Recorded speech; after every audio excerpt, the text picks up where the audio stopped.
Okay, so do you think we have 10 at least then? So everyone, you can choose to be um, invisible or not, as your choice. But we have Liddie here, and I'll introduce her again in a moment. But I do want to tell you that next month in November, I hope I have less issues with my email, which keeps telling me I have too many people and I can't send it, or that Dottie Riley's address isn't correct. And I thought, yes, it is. So anyway, I just do love my computer. But what we're going to have next month, it will be November 17th. And of course, it will be on Zoom. And we're going to have, and I've forgotten actually the total name of that.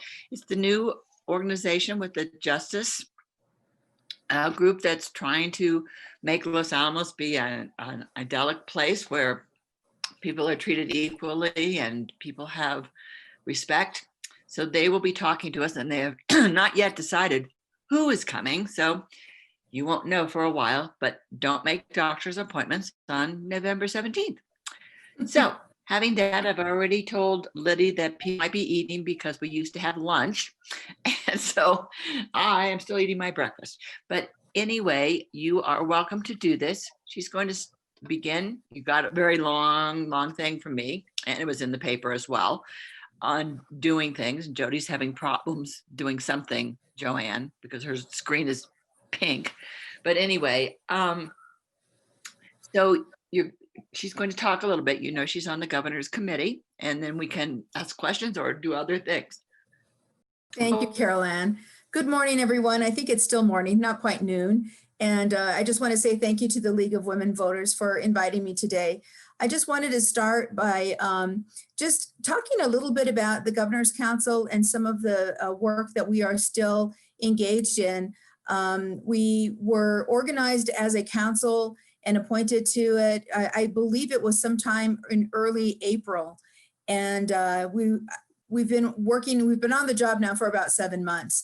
It's a wonderful group. There's about 15 of us on the council, and there is representation from both sides of the aisle and also from all over the state, which has really been an incredible experience to be able to hear how different areas of the state are doing and coping with some of the challenges that we have in this new COVID environment. The whole focus of the group, I think from the very beginning, was to try to figure out a way to gather data and information from our regions and to help put together a roadmap for the reopening of the state. It has not gone as planned. I think probably everybody in the country is under the same kind of map, I guess. It's been difficult. We had hoped that by now we would be doing a lot more business in New Mexico, and unfortunately, we've just not been able to get there due to a lot of the factors. The first one, I think, being that it is a novel pandemic. It's something that we've never experienced before. We are learning as we go and making adjustments as we go, and that's always a difficult position to be in. But we are definitely assisted by a number of subject matter experts, and we have been, from the very beginning, really coordinating well with Dr. Scrace and with the medical advisory team. And the whole focus in our first initial guidance from the governor was that we were going to make decisions based on data, which I think everybody in Los Alamos is very, very aware and embraces. That's how most of us make decisions day to day anyhow. And so it was really an eye-opening experience to start to see the challenges that we were facing as things started getting a little chaotic in the beginning, with our issues with being able to have all that we needed, and disruptions in the supply chain. If you remember in those early days, the issues that we were having around grocery stores and how we were going to get necessary materials and food and medicine to people who were unable to leave their homes because they were high risk. All of those challenges came to the committee, and we found it somewhat overwhelming at the beginning. The 15 individuals that were selected for this group all bring an array of talent to the table, which I've got to tell you, it's been probably, of all the jobs, the non-paying jobs I've had in my life, this has been one of the most rewarding. largely because it's given me an opportunity to work with such a talented array of people all around the state. And I was sharing with the ladies earlier before we let everybody in that New Mexico has such an amazing, amazing amount of talent from one corner to the other. It's just really remarkable, the brain power that's available in this state. And it's been really a wonderful experience to be able to work with these people. We don't always agree. We don't always see things eye to eye, but I think what we've all really embraced is that, a lot of governing has to do with, finding the middle ground and making some concessions and trying to make sure that the next step is representative and the best step forward for everybody in the state. Besides the intense amount of information that we get, and I have to put a plug in for the Lanol team and the modeling that they have been doing, because they have been just a godsend to us. They have been just right on target from the very beginning. All of the data and information we have been getting from them has been critical to the decisions that we're making. And always at the forefront of our brain and our decisions is the health of every New Mexican, and really making sure that as we progress and move forward, that we're putting that particular goal in place, that we are not going to risk lives behind any strategies. So it's been a bumpy road along the way. I think initially we were highlighted all over the nation as really earmarking and highlighting the amazing work that was going on here and the great numbers that we had as a state, really keeping the transmission rate down and following the health orders. And I think what we have seen with some of the modeling that has been taking place is that over the course of time, and particularly the data that we receive that's wrapped around the long weekends, we tend to see spikes around there. So as we have gone through the summer, we started to see initially, I think it was the week right following the 4th of July holiday, that we started to see these very, very sharp spikes in our numbers.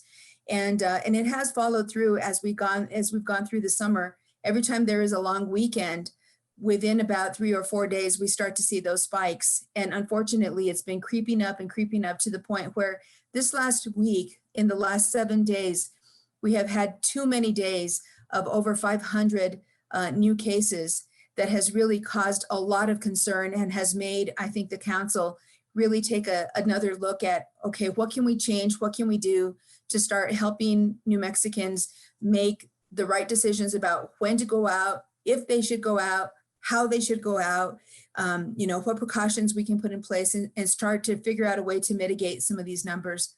We've also found, I think, just for the record, that there are some areas, and you see the map the same way that I do, that there are some spikes in certain areas. We have seen some businesses, largely in the larger metro areas and primarily in Albuquerque, that have been what I call bad players.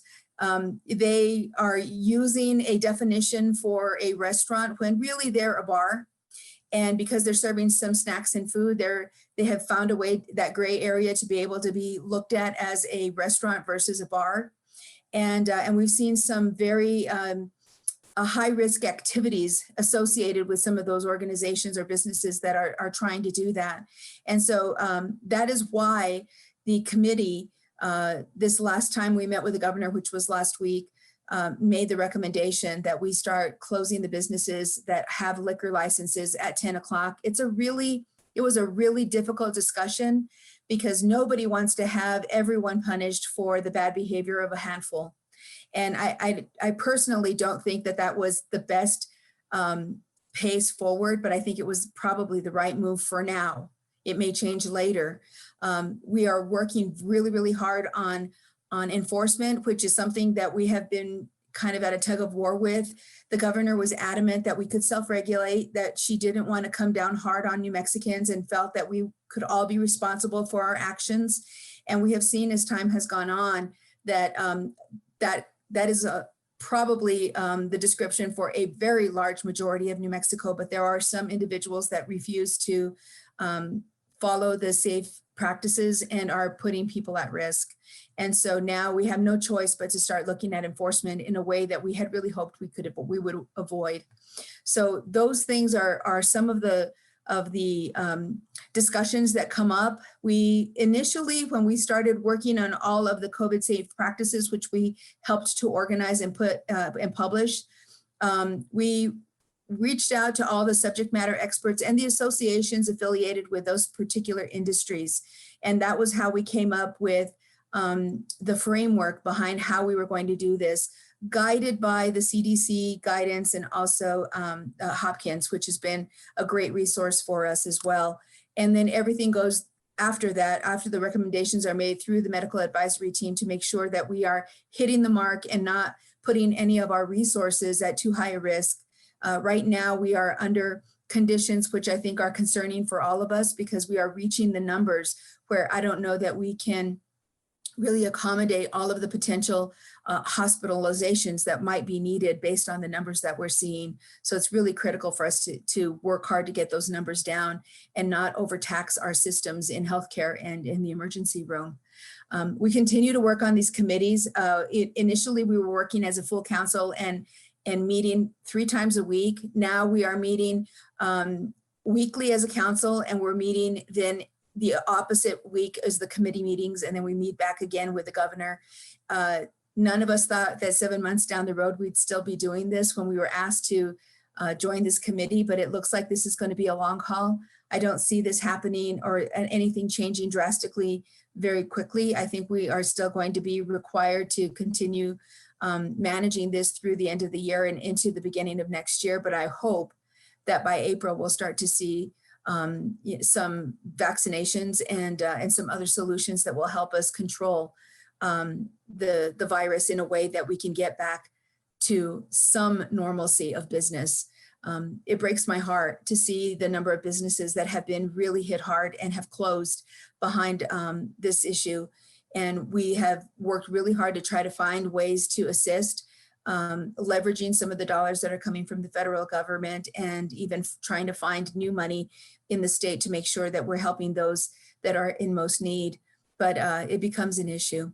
So I'm going to stop talking because I'd like to take questions if there are any, and then we'll take it from there.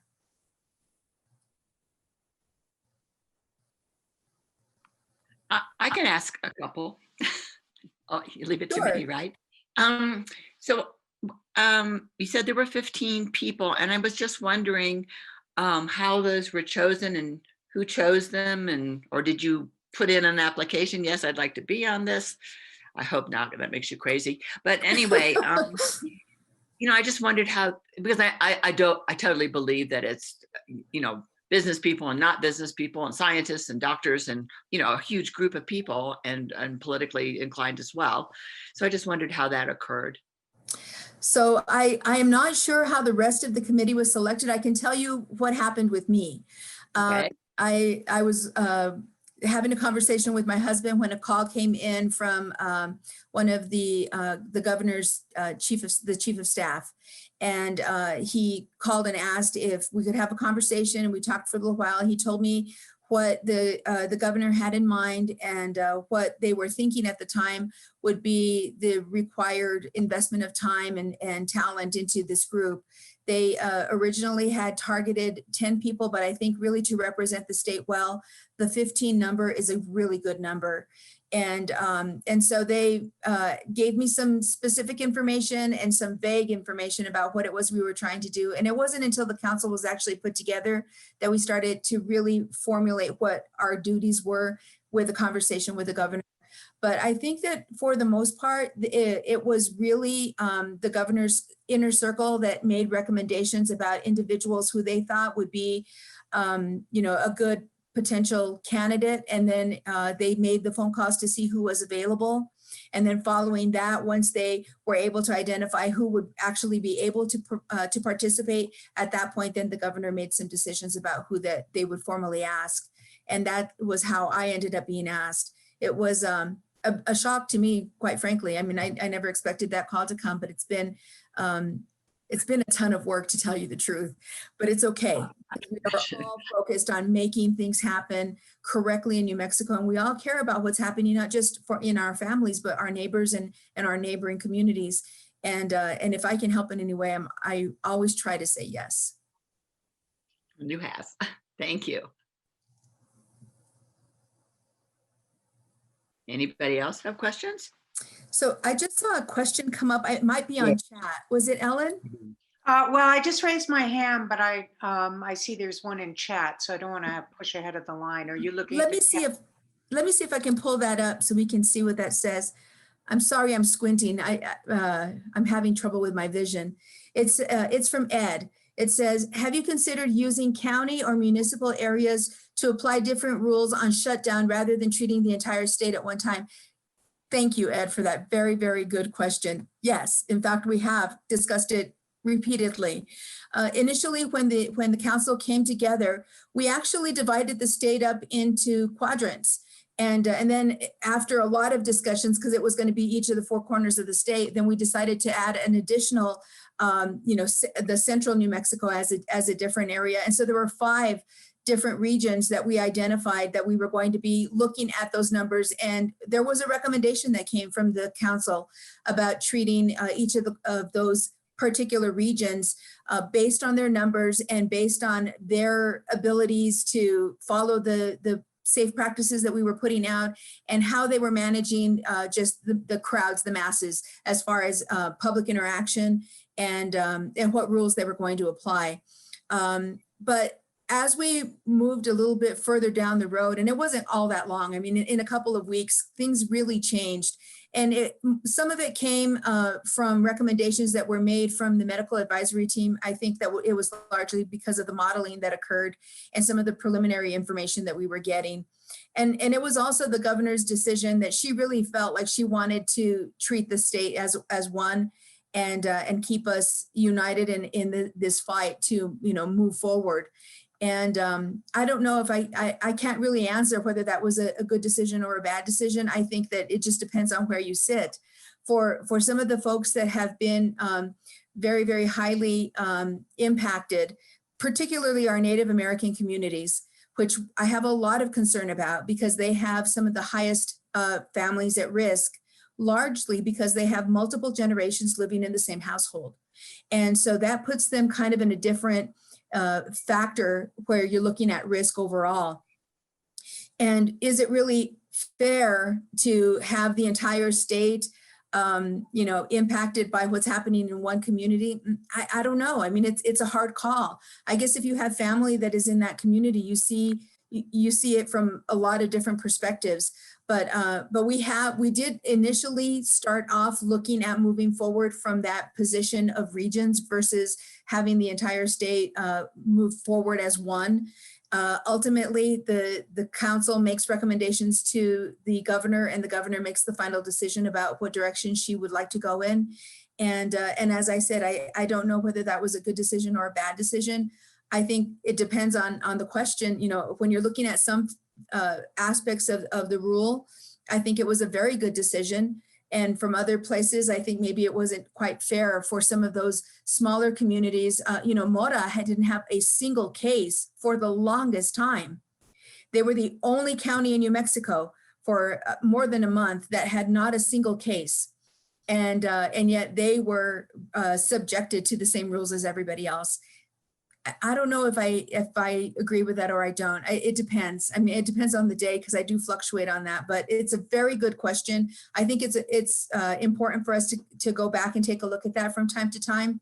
But I think that moving forward as a state and supporting each other in ways that help our neighboring communities that are not doing so well or asking for assistance from those that are doing better is maybe not a bad thing. Ellen, let's go to your question.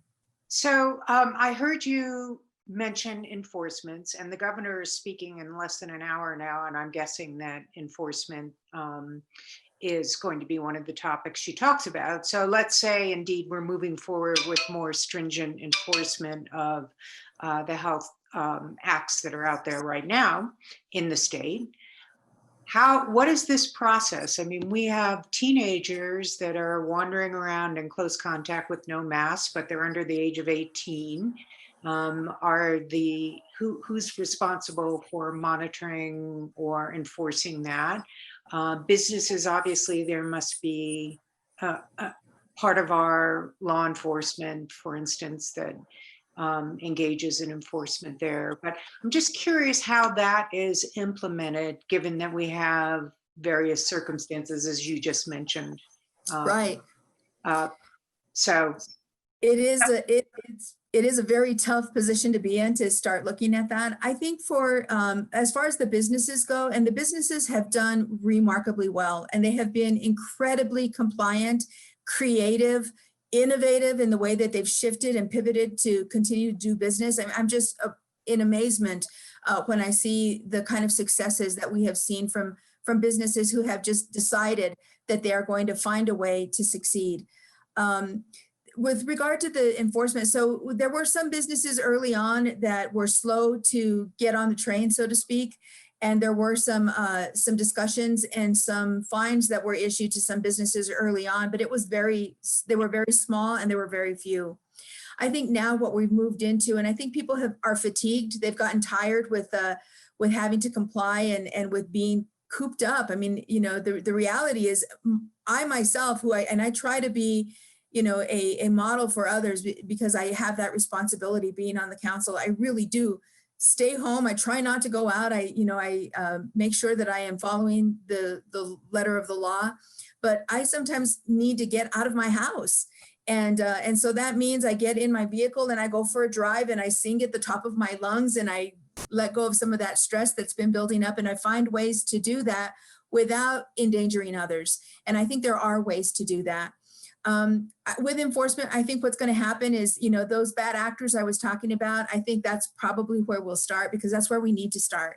And from my own personal perspective, just to share with you, that's where I thought we should have started anyhow. We knew, we were getting reports and videotapes and photographs of these businesses that were clearly not complying, and it wasn't like gray area. It was clear out. I'm not going to do this. We're doing it however we like.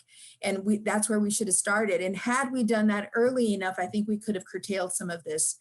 But if I ran the circus, right? I don't. I make recommendations. And so this is where we are. So I think that's largely where that is going to begin. Those businesses that are clearly in violation are going to get those $5,000 fees or citations. And I think that is going to speak volumes because the ones they've been issuing are the $100 ones, which I think depending on most of the businesses are able to absorb $100 fee or fine. And but $5,000 is going to get your attention. Plus everybody who's participating in that particular activity that is on the other side of the law will also get cited. So all of the customers will also get the $100 fines. And I think communicating that and doing a few of those will help modify the behavior for the whole. So we'll see how we progress with that.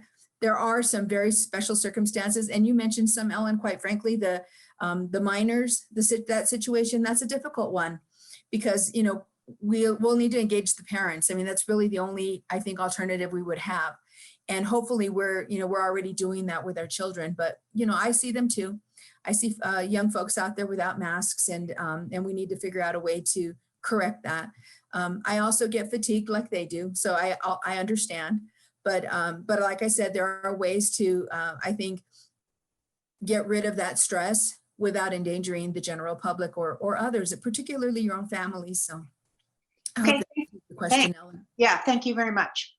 I'm going to go back to the group chat and there is another question. Let me see, it's from Ms. Peck. Early on, there were different rules for people outdoors, but that seemed to be dropped somewhere along the line. Isn't the risk much lower outdoors, so the rules should be different? So most of the adjustments that have come with regard to how we are enforcing the mask order when you're outdoors has come from the MAT team. So that's the medical advisory team. And things have changed. As we have moved forward, we have gotten smarter, we have gotten more information. I think initially we were working with the data that we had, and now we have new data about the spread and exactly how that risk is related to, indoors versus outdoors. It has to do with the amount of time that you spend in a certain area with a certain number of people. And so there's a lot of factors that weigh in to put together this kind of map that was created by the modeling team that shows us those activities that are at a higher risk versus those that are at a lower risk. And a lot of them have to do with the mass of people gathered and the time that's spent together. And so the outdoor activities, it's hard to gauge. Definitely there are going to be, if you're out walking with somebody who lives in the household with you and there is nobody else on the block, I would say, if you're asking me, that's pretty safe to be able to walk around the block without a mask, and that should be probably okay. But there are other factors. So you'd never know if somebody else is going to, come out and join you for that walk or be walking in the other direction, or how much they'll be talking versus how much you'll be talking. And are there kids that have decided that they're going to be conditioning for sports that are going to be on that trail as well? And so there's all these variables that start to come into the picture that you really can't identify on that first foot out the door when you see no one. So I think some of the orders have to do with those mitigants, trying to make sure that we are as safe as we can be. But I think common sense also plays. So when I go outside, I'm on my farm. No one else is here except for my husband and the animals.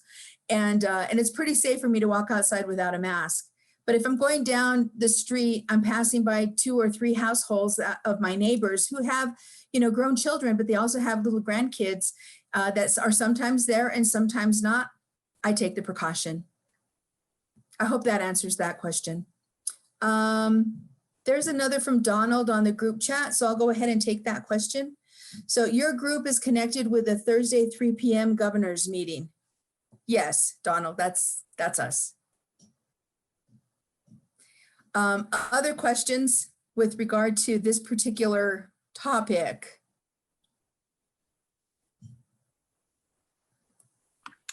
Yeah, I wanted to say, I have a good friend who lives in Hobbs, and it does distress me. She actually is still at school and teaching, but there was a 500 car, truck, motorcycle, whatever, parade through town with no masks, no social distancing. They got out of their cars and did all that. And we know that, this doesn't just spread because it pops up overnight. It's got a host, and the host is giving it out. And so I hope that's one of the things that we talk about, because the other problem, I don't know so much in Mora, but I'll talk about Los Alamos for a second, which is that, number one, if it's a pretty safe place, it is. But, and this is the big thing, the but, is that when we talk about, and we did open schools yesterday, partly, but anyway, on the hybrid. But the issue really is, number one, all the teachers do not live in Los Alamos. So already you're bringing from other areas. And I don't know exactly the number this year, is about 600 out of district students. Nothing about out of district students either. I'm just saying, you don't really know that any more than you know about Los Alamos students, for that matter. It just doesn't choose by the color of your skin. It just is what it is. So that's one of the problems when we open up. And when they did, Georgia opened up, and I don't know, somebody else didn't. So everyone went over to Georgia to get their hair cut. So then they spread the COVID back over to that. And that's kind of where people are having a difficult time. And I'm speaking as a person who has not been to the grocery store, actually hates the grocery store, but would give anything to go to the grocery store and get my hair cut, but it's not. So I just see that there's so many things that if you open up Mora, because there's not very much there, then people from high rates will come to Mora. Right. That's a problem too. I don't have to do this. I'd be rich and famous, and I'm neither. So that is why the modeling is so critical for us, and why I keep on bringing up Lanel and the work that they're doing. I mean, we really are leagues ahead of other states because we do have that resource. It's just quite remarkable. And they do put those factors into play, which I think has been a real eye-opener for all of us. We did, I think most of you will recall, sometime around the latter part of July and the early part of August, we had quite a spike in the South, and that had to do with the opening up in Texas. And so we had a number of people that were along the Las Cruces border who were going into Texas to have dinner and to go get their hair done and their nails done and all of those kinds of things that, you know, we all want to do. I mean, look at my hair. I would love to go and get a haircut. I've decided I'm going to let it grow. But they did. They decided they were going to go. And there's also, you know, we have to also remember that there's families that are there. We have families that are in the southern part of New Mexico, and their kids are going to school in, you know, on the other side of the border. And so all of that, once Texas opened up, we started to see very significant spikes in those counties along that border. I had an occasion early on also I had to go, my son's car broke down. So my son is out in Roswell. I had not seen him since the outbreak. And we went with a car carrier to go and bring his vehicle back for his dad and the mechanic to fix here. So it was a lightning run. I mean, we stopped nowhere. We went straight over there to pick up the car and come back. We had, we even stayed in a hotel because they were working, they were essentials, and we didn't want to expose them by staying in the house. So we stayed at a hotel. And while I can say that the hotel where we stayed and maybe one of the gas stations where we filled our car with gas, and my son and my daughter-in-law, my husband and I, other than those, you know, handful of people, I did not see a single person in Roswell that entire 24-hour period that we were there wearing a mask. So on the return, when I got back to the office, the first thing I did was send a message to Dr. Grace, alerting him and letting him know that we were going to see spikes in Roswell. And sure enough, 3 or 4 days later, the numbers went up. So I think we have been around this now enough to know where we're seeing activities, and you know, we've had horse races that have taken place that are secret, you know, out, you know, match races, and there's 200 people that are gathering, and all of those things that are happening. Believe me, people are photographing, videotaping, and sending information into us. We're aware of it. We're hearing about it. We're sending out inspectors and individuals to go and talk and deal with those. So we're trying to deal with this as best we can.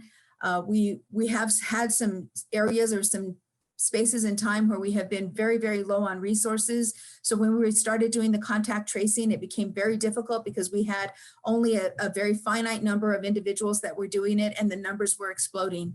And so we had to bring several dozen more on board and train them up quickly so that we could get on top of the contact tracing. And we're at a good place now, but it took us a while to ramp up. And so we're starting to, you know, get just a little bit better at handling the situation. What doesn't help is when all of a sudden we see these numbers going up, you know, 700, 800 cases in a day. There's just, it taxes the system that's in place. And there's just no way for us to deal with those numbers because we don't have the resources. And what really worries me is the hospital situation, because we're very, very low on beds. So I hope that answers your question, Carol. There's a question on the group chat that is from Ed that says, is the governor's office in the process of developing plans for administering vaccines? Yes, Dr. Grace and his team, the medical advisory team, is working on that. There were a lot of new tests that are being developed that are less expensive and quicker to turn around as far as the time and the results go, that they're looking into in the interim, and they're putting together the plan for vaccines, and it's part of the national, I don't know if you can call it a plan yet, but when the vaccines are available, there's going to be some system that needs to be adhered to with regard to who gets it first. And already we know that it's going to be obviously the folks that are working in the hospitals that are part of the healthcare industry. They will be the first in line to get the vaccines when they become available. We're hearing when. I had heard initially that it was going to happen before the end of the year. I was really not believing that. Then we heard April, and I think even April is a really aggressive timeline. Even though we've got huge numbers of people that are working on this, I think it's really important for us to adhere to the rules and requirements with regard to the testing and making sure that that we have the right vaccine and before we actually start administering. And I don't think we have the time yet. I mean, this is just my own opinion. I think we're probably going to be seeing things more like in the summertime versus in the spring.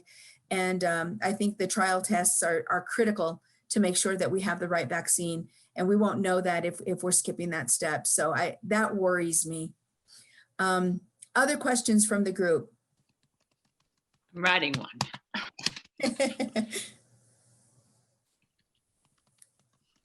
So here's a question that came through chat from Jeffrey.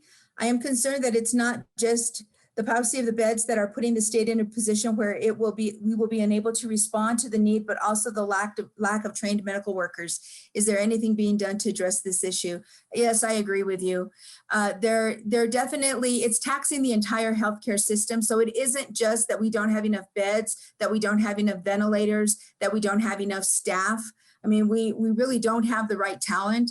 And there is, from what I have heard, and just keep in mind that I am not part of the medical advisory team, so I only hear the skirt of what's going on. But if there is a specific question, I can obviously send that into Dr. Scrace, who's very, very willing to respond. So if there is something that you'd like to hear about, I'd be happy to find out what the answer is if I can't tell you.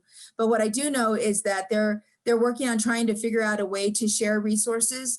And I know that there is in existence an agreement between the hospitals. So if there is an urgent need for additional beds or additional skills, talent, that there are agreements between hospitals in different states to support each other. Though how that works out and what the protocol is, I cannot tell you.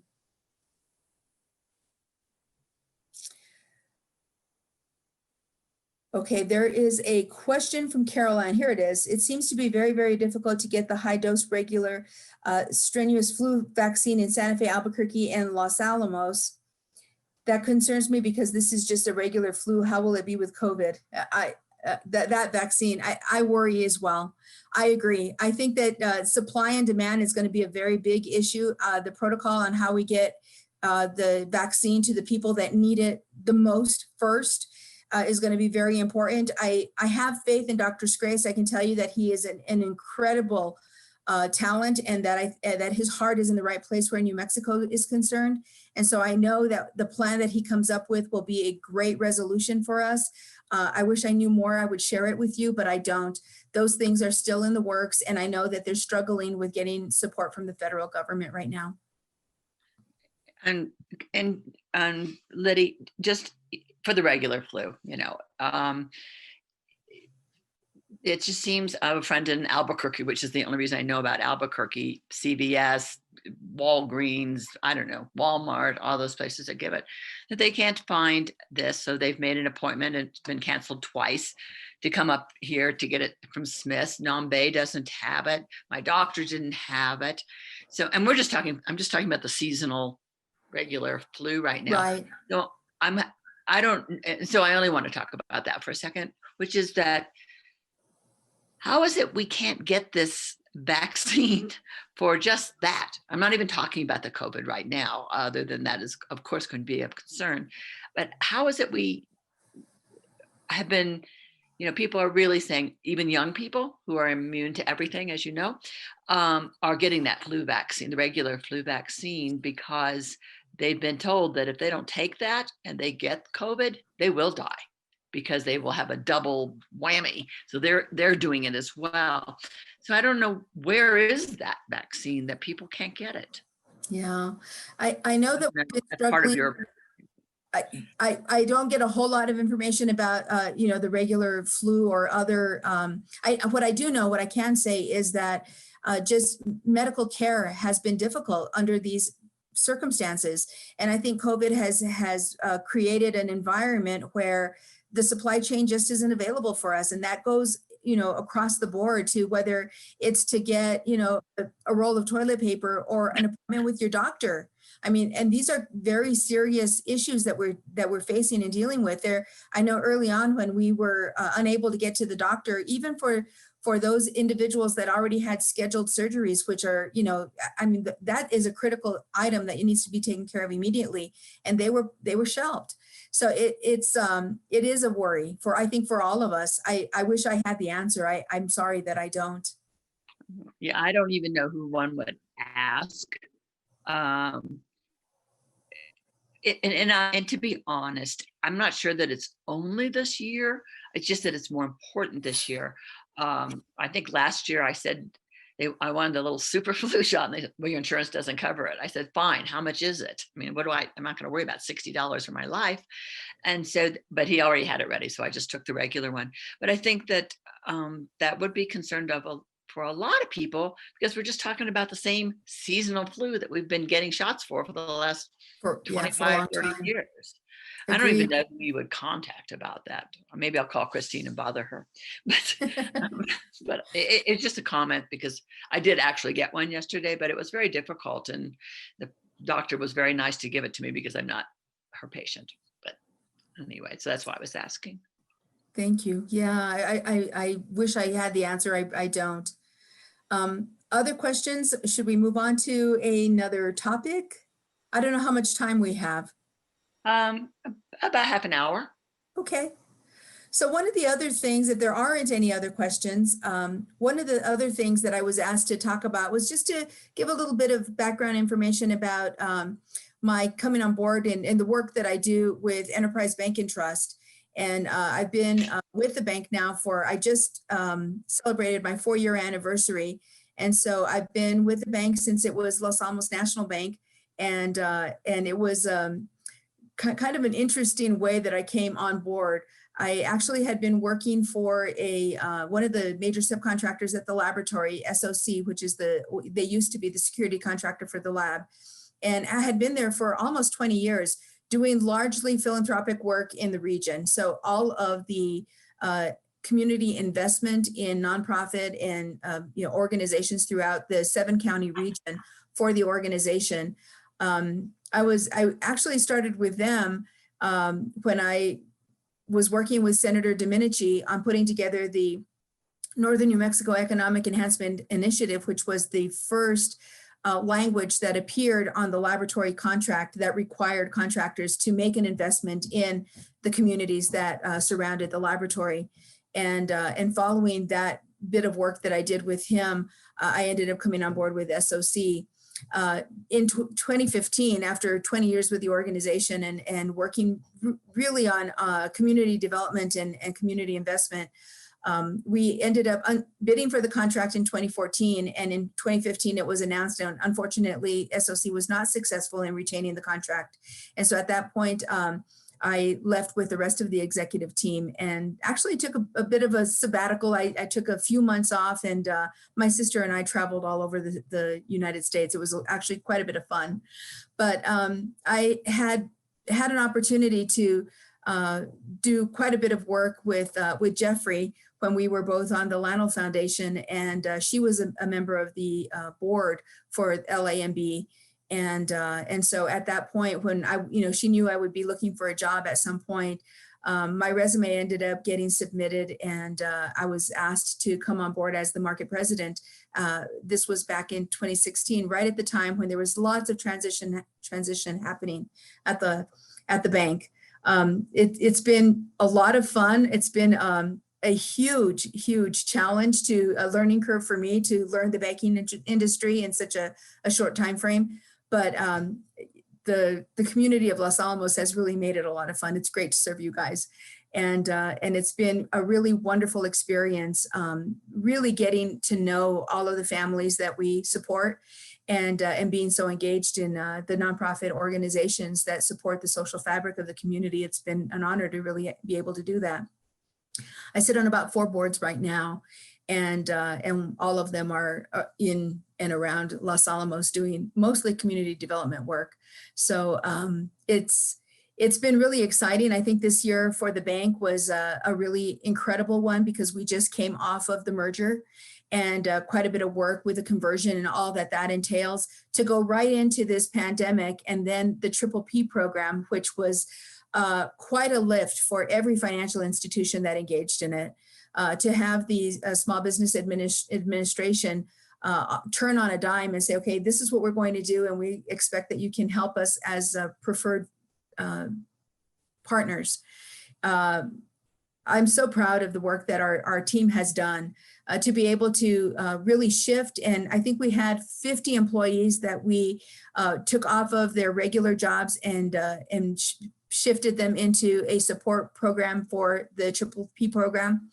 And what I can tell you is that in Los Alamos, every single business every business customer of Enterprise Bank and Trust who applied for the program received funding. So we're really proud of that. To be able to do that is a huge lift, and it speaks highly of the very skilled staff that's at the bank. And then, of course, the other piece of work that I do is the writing. So I write for the Los Alamos Daily Post. I have a monthly column. It's a food column. And then last year, I was able to, with our partners at Pajarito Press in Los Alamos, launch my book, my cookbook, which is called New Mexico Recipes. So Historic Northern New Mexican Recipes has been a real joy. It was a lot of work to get the book put together and all of the editing that entailed. And it was almost 18 full months of spending probably about 4 days a week from 4 o'clock in the morning until about 7 or 7:30 doing test cooking. So being in the test kitchen all that time and testing all of the recipes and getting everything put together, it was just an amazing experience. A lot of time with friends and family who came as official taste testers, and a lot of fun. We launched the book in November of last year, so we're almost coming up on a year now.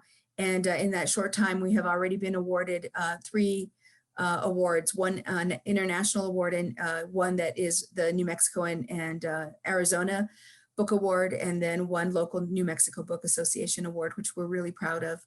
So any questions about those, I'd be happy to answer. It's been a lot of fun doing that work.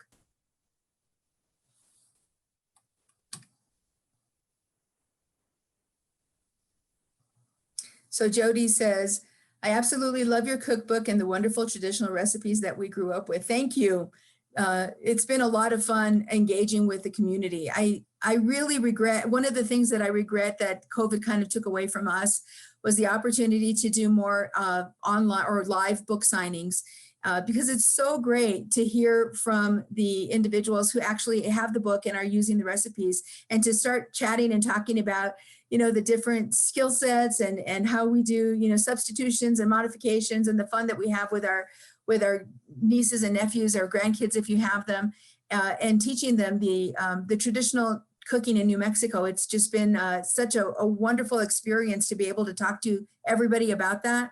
And I'm really sad that that's kind of gone away for now. We're in the middle of a book launch right now. So we're doing a virtual book signing for a special Facebook group. It's called New Mexico Recipes, and that will run until the end of the month. But I think what we're going to do is in November, we're going to launch a page on or an ad on the Los Alamos Daily Post to do a virtual book signing for anyone who would like books for holiday gifts. So I'll be signing them, autographing them for whoever it is you're going to gift them to, and then we'll go ahead and take care of the shipping based on your direction. So that'll happen sometime in November, and I anticipate that it's going to be a lot of fun getting to know everybody again and getting those books signed.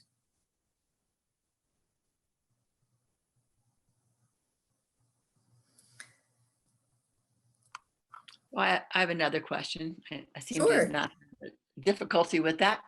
So I think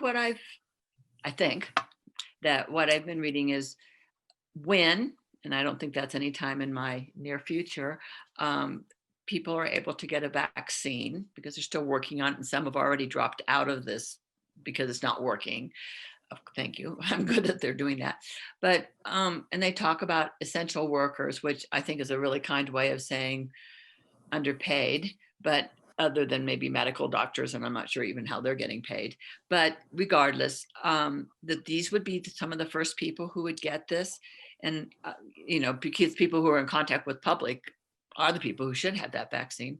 So would teachers, regardless of their age, because not all teachers are over 65, some are 25. Would teachers be, I should say, first group maybe, because I think that's one of the big issues about, as a former teacher, about going back to school. It's not about the kids. It's not about not wanting to be there. It's about the fact are you really willing to put your life on the line? because that is what you're doing, just as medical workers are doing the same thing, and people at the grocery store and the gas station and every place else like that. So I was just wondering, and because I know we're back to the first topic, but That's sort of, okay. if that would be how it would be, because I think the teachers, just from feedback that I've heard, and only in Los Alamos, let me say that too, that's a big factor.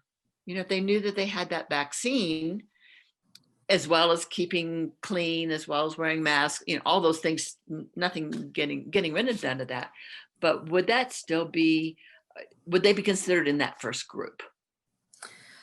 Right. So I don't know what the protocol is going to be for how the groups are identified and structured, layered as far as the tiers go of who will be first and who will be second. But I would agree with you. I think that as essential workers, all of them are definitely need to be, you know, high on that list. I think that the clinical trials right now are the things that are really has everyone's attention and focus, because there's a lot of concern that the clinical trials are not going through the regular protocol. And so when there was, and I'm trying to remember where I read this, we get so much material that we're going through. So I apologize, because I wish I could tell you where I read this, but I recently read that there was a survey that was done with medical workers I think it was in Chicago, and they pulled all of the medical workers to ask them if there was a vaccination that was ready, you know, tomorrow, how many of you would participate? And only 30% of 100% were willing to do that. And I think that is really telling, because it gives us the information with regard to our, you know, all of us would love to have a vaccine, but we want to have a vaccine that has gone through the rigid protocols that are in place for every vaccination that is put out on the market, and that we are assured that there haven't been shortcuts, and that it is safe and effective for everybody to actually, you know, do this. And I'm not having that warm and fuzzy feeling right now. I wish that I was, but I'm not. And so I don't know what my answer would be if I was part of that poll.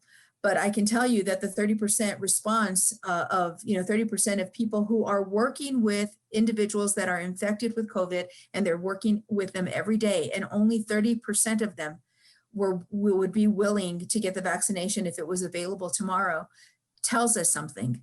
We need to do more work and better work, making sure that we are, if we are following all of the protocols, that we are communicating that to the people in the, you know, in the country, so that we are aware that there are no shortcuts being taken, and that it is safe and it is going to be effective, so that we can have faith that that's the right thing to do.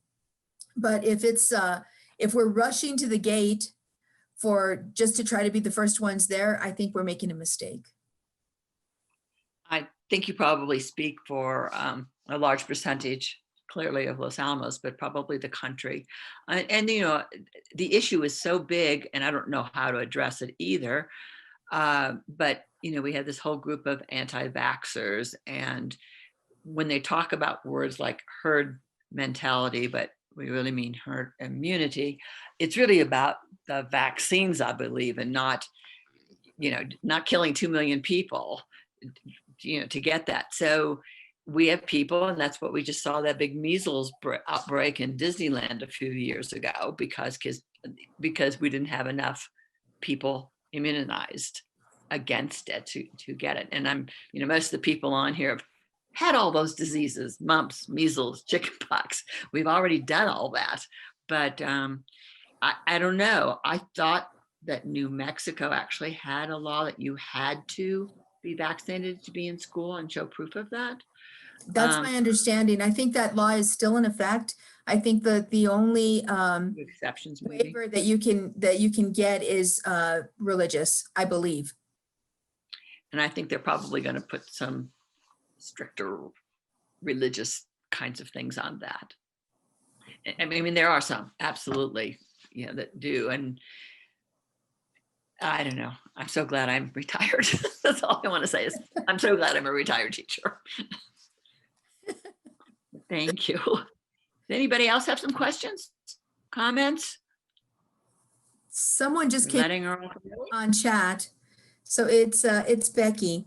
My dream is that the US would create a new deal, investing in and lifting people out of poverty by training them to help with needed tasks, some virtual, hospital aides, preparing and delivering food to the needy, delivering library books, helping create and maintain community gardens, cleaning up trashed areas and creating spaces for wildlife and recreation, writing and recording family and community histories, family cookbooks, and building places like national park buildings, the kinds of things that were done in the 30s. What would that take?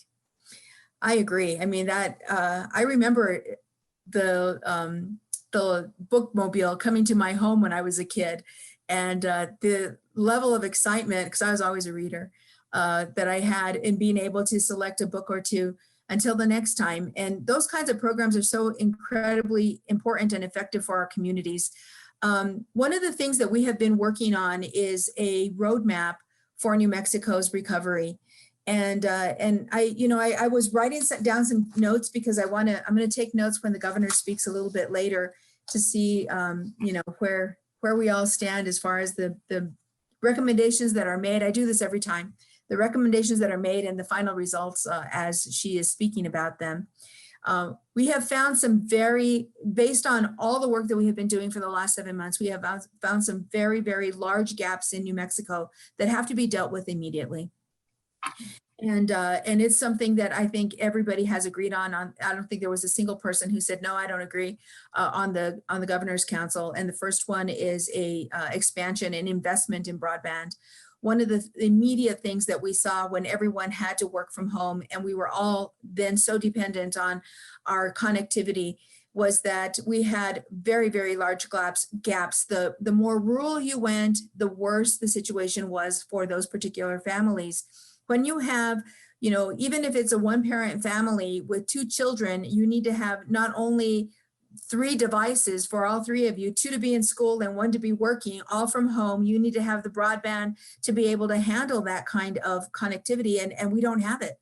We don't, first of all, based on our rural nature and the level of poverty that we face in our state, we don't have the devices. So we go to a family that has, maybe 3 or 4 children and 2 adults, 1 that is going into work, 1 that has to work from home, and the children that are actually having to dial in or not dial in, but plug in every day into a laptop. And they might be able to have, 1 or 2 laptops borrowed, but for 4 children, you need 5 devices in the house with 1 adult. Even if you can get the 5 devices, you cannot get the broadband to have all 5 of them online at the same time. And so you have to then make decisions about, should I work first so that I can continue to bring money into the household? Or should I allow, the older children to plug in first or the younger children to plug in first, and who gets it and on which days and for how many hours, and managing that as an issue in this day and age, it's something that we need to respond to immediately. The whole idea of, broadband, initially it was not seen as a utility. That is changing. And so we're going to be in a position to make some major investments in the coming months because of that. It's because it is being seen as a utility now. When we had our, I think it was our second meeting with the governor. So this was early on. There were 15 of us. We had a couple of the secretaries that were also on the call. And then there were a couple of support people that were helping, minutes of the meetings and things of that nature. So all in all, I would say there were maybe 20 people on the call, maybe or a little bit less than that. When the governor dialed in or called in, and she was on for probably 3 or 4 minutes, if that, and then she lost connectivity. And that was all of a sudden, it became very, very visible to us that if the governor of the state cannot have reliable broadband to conduct a meeting with her council, we are all in hot water. All of us are going to be needing some assistance, because that should not happen to anyone, but certainly it should not happen, to the kids who are having to plug in for school. It should not happen when we are, having to work from home and we've got meetings with our customers or meetings with our clients, and all of a sudden we're off. And I've noticed, because I'm on Zoom, I go from one Zoom call to another, that there are certain times of the day where there's just, it's futile to try to put a meeting together because I know I'm going to lose connectivity. So those are things that we know for sure need to happen. We need to deal with the lack of supply chain in some of our rural areas. That was another thing that was very, very obvious and very critical to us. We have a lot of needs in healthcare. We don't have enough of support systems in order to be able to maintain and manage at this level when we have this kind of a critical issue that hits our state and our ability to respond to them. Those are things that we need to take care of right away. We also need to figure out a way to deliver business assistance quickly. So we were very glad that the PPP program was so effective, and it is an essential part, but it was a Band-Aid. I mean, I don't think this is news to anyone. You cannot run a business like this and under these conditions and be successful. And we have to figure out a way to get support and resources to our businesses in order for them to be able to manage in these kinds of conditions, because we need them. We need our small businesses. We need our support systems.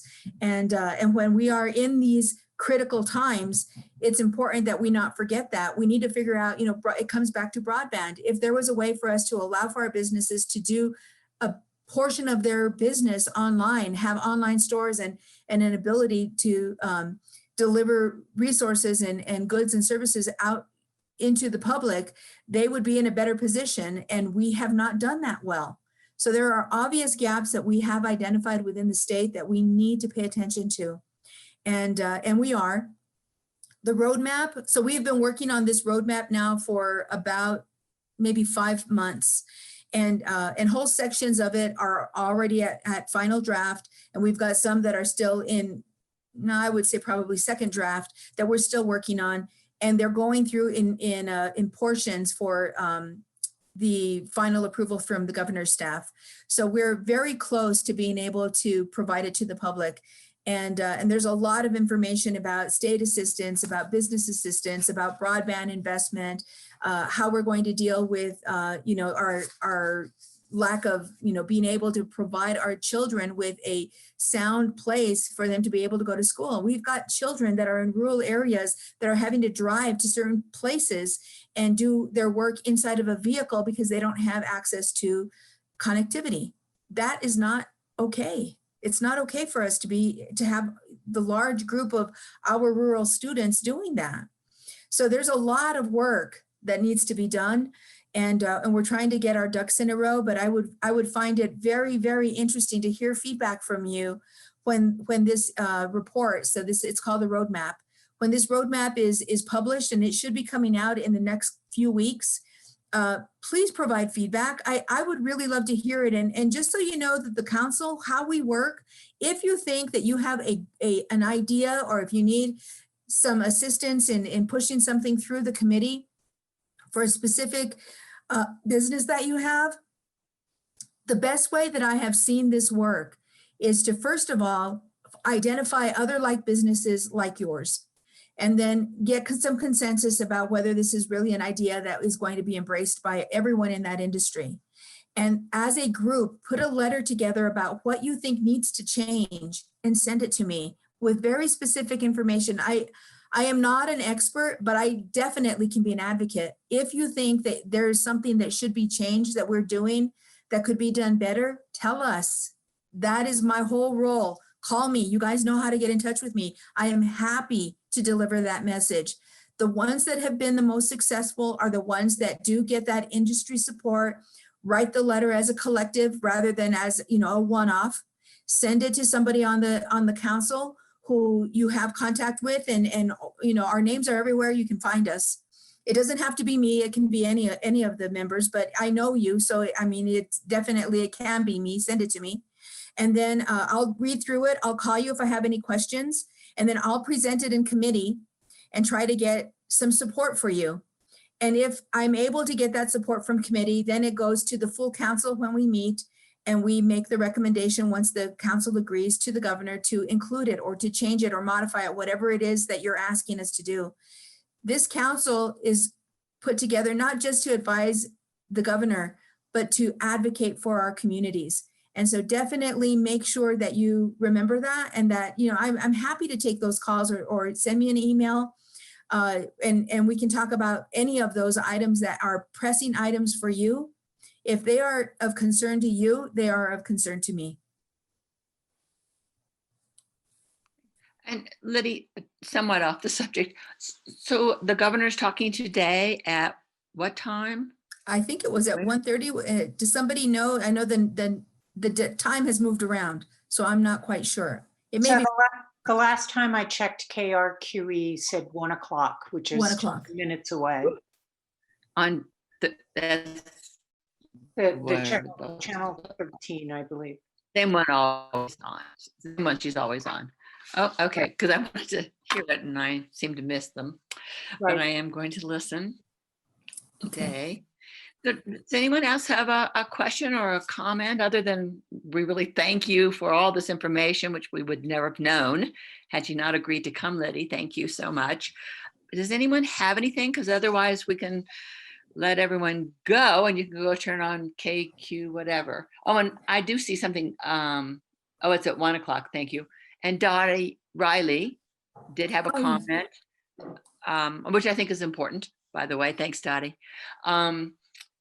She's saying as a retired school nurse, she can tell us that a lot depends on the school superintendent's willingness to enforce immunization law. In Los Alamos, we were supported and had a 98% immunization rate.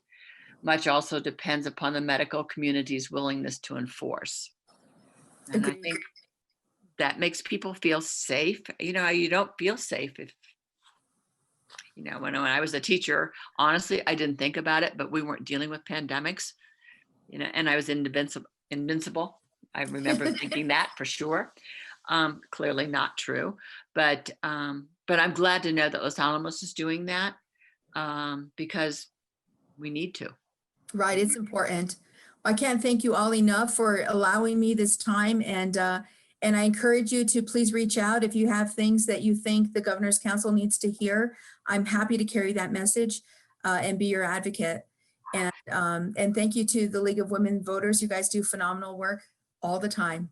Thanks for what you do. That'd be great. Thank you, Liddie. Bye. Bye, everyone.